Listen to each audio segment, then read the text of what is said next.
Munculnya nama Boy Thohir di kasus korupsi Pertamina, publik desak Presiden Prabowo nonaktifkan Menteri BUMN Erick Thohir. Jakarta, Menteri BUMN Erick Thohir buka suara soal kasus mega korupsi yang terjadi di Pertamina beberapa waktu lalu. Erick menegaskan Kementerian BUMN tidak kecolongan, menyusul perkara tindak pidana tersebut. Pasalnya, selama 5 tahun lalu pemegang saham sudah memperbaiki sistem di perusahaan pelat merah. Namun tak lama penyangkalan itu berhembus, muncul desakan agar Presiden Prabowo Subianto menonaktifkan Menteri Badan Usaha Milik Negara BUMN Erick Thohir, muncul setelah kasus dugaan korupsi terkait oplosan BBM Pertamax di PT Pertamina Patraniaga. Desakan tersebut datang dari pengamat sektor minyak dan gas migas sekaligus Direktur Eksekutif Center of Energy and Resources Indonesia Cherry Yusri Usman. Yusri berpendapat bahwa langkah pertama yang perlu diambil Prabowo adalah menonaktifkan Erick Thohir jika Presiden benar-benar berkomitmen untuk memberantas korupsi. Jika Presiden Prabowo Subianto benar-benar berkomitmen memerangi korupsi, maka sebaiknya Menteri BUMN segera dinonaktifkan agar kasus ini dapat cepat terselesaikan, ujar Yusri pada Senin tanggal 3 Maret tahun 2025.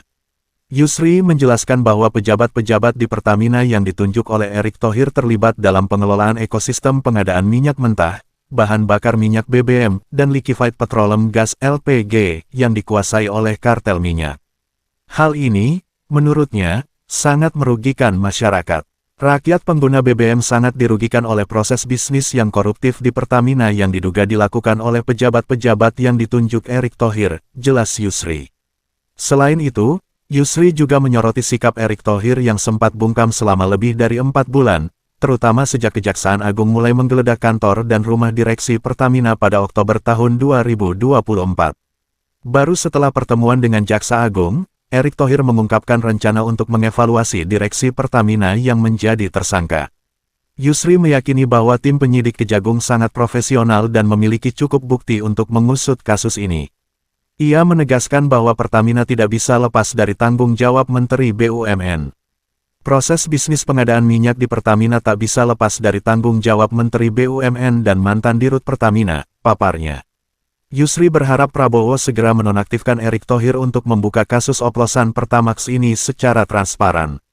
Sebelumnya, Erick Thohir bertemu dengan Jaksa Agung ST Burhanuddin untuk membahas kasus dugaan korupsi dalam pengelolaan BBM Pertamax oplosan, yang merugikan negara hingga Rp193,7 triliun.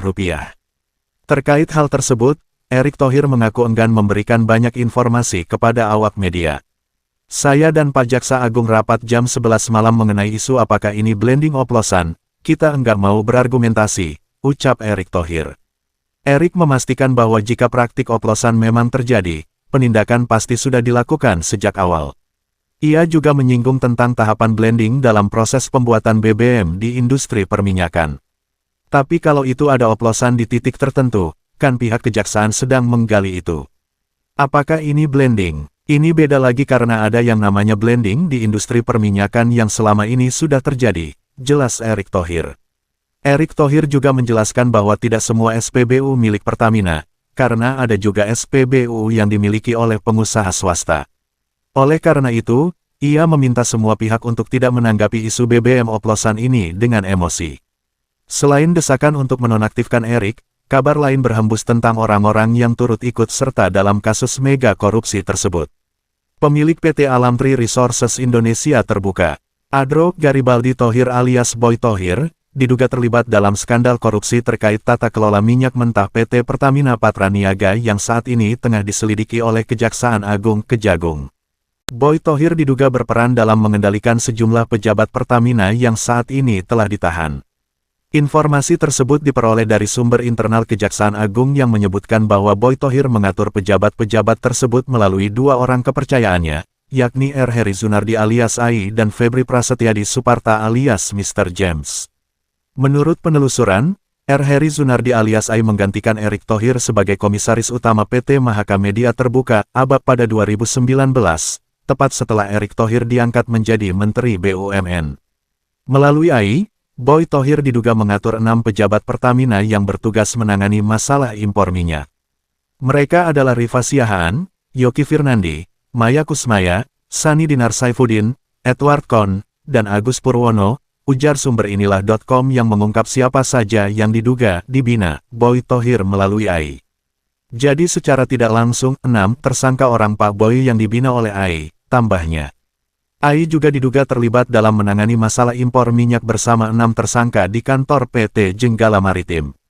Terkait peran Febri Prasetyadi Suparta alias Mr. James, diduga menjadi tangan kanan Boy Thohir dalam mengatur kegiatan hulu blok migas. James dipercaya mengkoordinasi banyak pejabat Pertamina, yang memiliki pengaruh besar di sektor hulu migas. Untuk aktivitas kegiatan hulu blok migas, yang mengkoordinir adalah Febri Prasetyadi Suparta atau biasa dipanggil James, kata sumber tersebut. Setidaknya ada 21 nama yang berada dalam holding James. Khalid Said Salim, Dirut Pertamina Hulu Energi, Wiko Migantoro, Wadirut P. Alfian Nasution, Direktur Infrastruktur dan Logistik M. Arifin, Anto Sunaryanto, Setio Edi, Irfan Zainuri, Edi Susanto, Oscar, Heri Widodo, Juantono, Andre Wijanarko, Stanley Iriawan, Bahtiar Surya, Asep Disasmita, Farid Iskandar, Donzin, Apriandi, Bayu Kusumatri, Gatot Kurnia, Ketut Laba, ujar sumber itu.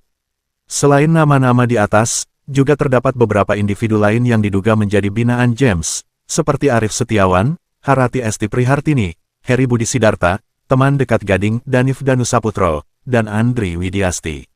Febri Prasetyadi Suparta alias James sebelumnya juga terseret dalam kasus dugaan korupsi yang melibatkan mantan Kepala Satuan Kerja Khusus Pelaksana Kegiatan Usaha Hulu Minyak dan Gas Bumi SKK Migas Rudy Rubiandini. Febri diduga memberikan uang sebesar $700.000 AS kepada Rudy Rubiandini.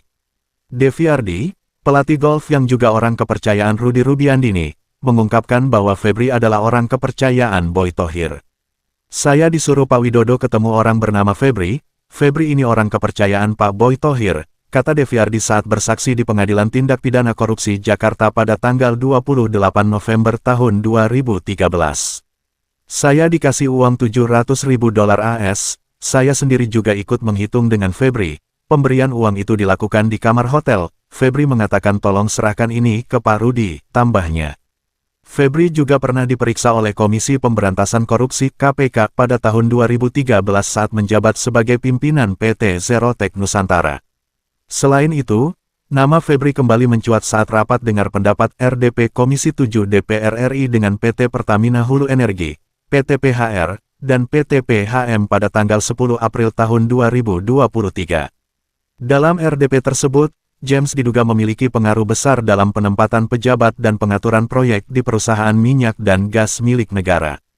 Kejagung sendiri telah menetapkan 9 orang tersangka dalam kasus ini yang diduga merugikan negara hingga Rp193,7 triliun. Menanggapi dugaan keterlibatan kakak Erick Thohir dalam kasus tersebut, awak media sudah berusaha menghubungi Boy Thohir untuk meminta konfirmasi terkait dugaan keterlibatannya di kasus minyak mentah. Namun hingga saat ini Boy Thohir belum memberikan jawaban atau merespons konfirmasi yang dilayangkan oleh awak media. Sumber berita, Tim Red, DPN PPWI Nasional.